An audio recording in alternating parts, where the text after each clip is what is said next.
जानते हैं प्रकृति का नियम है, लेकिन अगर विकास प्रकृति को खाने लगता है तब आवाज़ उठाना बहुत ज़रूरी हो जाता है। तो यही हाल आज ब्यावर के अंदर है। तो ब्यावर ज़िले के अंदर कौन सा गांव है आपका?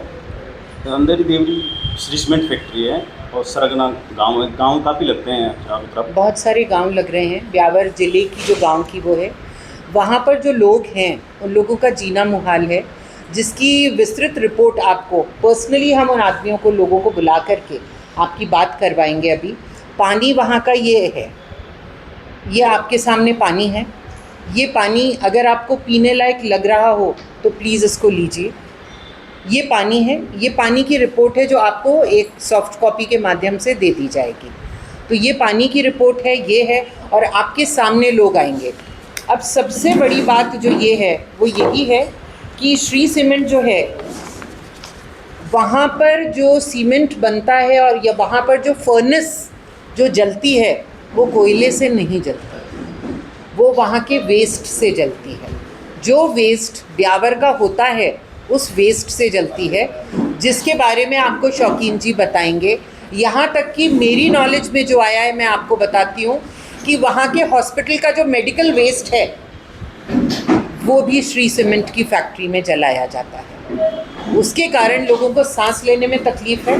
पानी का आपके सामने वो है ही, जानवर मर रहा है, जो प्रकृति है, जो ग्रीनरी है, जो हरियाली है, वो मर रही है। लोग वहाँ से पलायन करने को मजबूर हैं। अगर हमने इस बात पर आवाज़ नहीं उठाई तो ये बात गलत होगी, क्योंकि हर व्यक्ति को जीने का अधिकार है। संविधान हमें अधिकार देता है कि हम एक अच्छे तरीके से भारत के नागरिक होने के नाते हमारी सरकार हमको वो सब चीज़ें उपलब्ध कराए, हमारा प्रशासन वो सब चीज़ें उपलब्ध कराए। और अगर हम शांतिपूर्ण तरीके से कुछ बोलना चाहते हैं, किसी बात का विरोध करना चाहते हैं, तो संविधान हमें ये अधिकार देता है कि हम धरने के स्वरूप में वहाँ बैठ सकें। जब वहाँ गांव के लोग बैठे धरने के उसमें, उनको वहाँ बैठने नहीं दिया गया और उनको ज़बरदस्ती ब्लैकमेल करते हुए तुम्हारे साथ कुछ हो जाएगा इस तरीके से धरने से उठाया गया।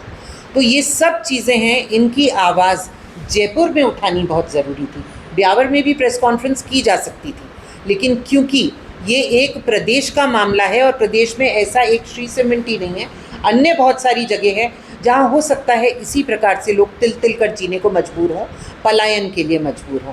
तो मैं शौकीन काठात जी को बोलूँगी, अब वो आपको डिटेल में सब कुछ बताएंगे। उसके बाद एक बात मैं ज़रूर बोलना चाहूँगी जो शायद मैं पहले ही बोल देती हूँ। हमारी सिर्फ ये रिक्वेस्ट है कि एक तो हमारा प्रशासन और हमारी सरकार संवेदनशील बने, साथ में श्री सीमेंट का जो CSR का जो पैसा है उसको उन्हीं गाँव में लगाना चाहिए, उन लोग के पुनर्वास के लिए लगाना चाहिए। किस प्रकार से आदमी तिल तिल के मरने को मजबूर ना हो, इसलिए CSR फंड खत्म होना चाहिए, यूज़ होना चाहिए।